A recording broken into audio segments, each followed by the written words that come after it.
ඔයාට ඇත්තටම බිස්නස් එකක් දියුණු කරගන්න ඕන නැත්තම් ඒ බිස්නස් එක ස්ටාර්ට් කරන්න ඕනද ඔයාට හොඳටම ප්‍රොෆිට් කරන්න ඕනද ඔය ඔක්කොම කරන්න ඔයාට ඕන එක දෙයයි ඒක තමයි අවංකභාවය ඉතින් සවුන්ඩ් පොඩක් ෆනි ඇති අපි හැමෝම අවංකයි සමහරක් විට ඔයා කියන්නේ මම අවංකයි මට මෙච්චරකල් හරි ගියේ නැහැ මම අවංකභාවය කියලා කියන්නේ බිස්නස් එක ඇතුලේ හිතන්නකෝ ඔයාට කොච්චර සල්ලි මුදලක් හම්බ කරන්න ඕනද එතකොට එක්සැක්ට්ලි ඔයා දන්නවා ස්ට්‍රගල් වෙලා තියෙන පොයින්ට් එක මොනවාද මම මෙච්චර කල් මගේ ව්‍යාපාරයට කරේ නැත්තේ මම මේ ව්‍යාපාරය දියුණු කරන්න අපි කියකින්න මට මේ වගේ ව්‍යාපාරයක් පටන් ගන්න ඕනේ මට මෙහෙම ලාභ ලබන්න ඕනේ කියලා බට් අපි ඒ කියනවා විතර අපිට අවංකව ඒ දේවල් ටික කරන්න උවමනාවක් නැහැ ඔයාගේ හිතට තට්ටුවක් දාලා අහලා බලන්න ඔයාගේ ව්‍යාපාරය කරගෙන යන්න එමත ඔයාගේ ව්‍යාපාරේ ප්‍රොෆිට් එකක් ගේන්න ඔයාට මොනවද කරන්න පුළුවන් කියලා අවංකව අහලා බලන්න ඔයාට හිතා ගන්න බැරි ලොකු දේවල් ටිකක් ඔයාට ගලාගෙන එනවා ඒක අවංකව භාවිතා කරන්න. ඉතින් ව්‍යාපාරයක් පටන් ගන්න යනවනත් එහෙමයි.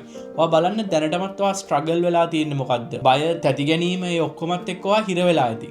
ඉතින් ඔයා බලන්න අවංකව ඔයාට මේ බිස්නස් එක පටන් ගන්න ඕන නම් ඔයා අවංකව ඒකට ස්ටෙප් එකක් ගන්න. එතකොට ඔයාට හිතා ගන්න බැරි විදියට ඒ බිස්නස් එක ස්ටාර්ට් කරන්න පුළුවන්. නැත්තම් ප්‍රොෆිට් එකක් ගේන්න පුළුවන්. ඒ වගේම තමයි මේක තමන්ගේ අධ්‍යාපනයට, තමන්ගේ පර්සනල් ඩෙවලොප්මන්ට් වලට ඒවත් දාගන්න පුළුවන්. කවුරුවත් කාටවත් චරිත සහතික දෙන්න බෑ. තමන්ට තමයි තමන් චරිත සහතිකයක් දී ගන්න ඕනේ. තමන්ට පුළුවන් නම් තමන්ට හොඳ චරිත සහතිකයක් දෙන්න. අන්න ඒ කෙනාට පුළුවන් දියුණු වෙන්න. ඉතින් මම හිතනවා මේ වීඩියෝ ගොඩක් වැදගත් වෙනවා කියලා. එහෙනම් see you in the next video guys.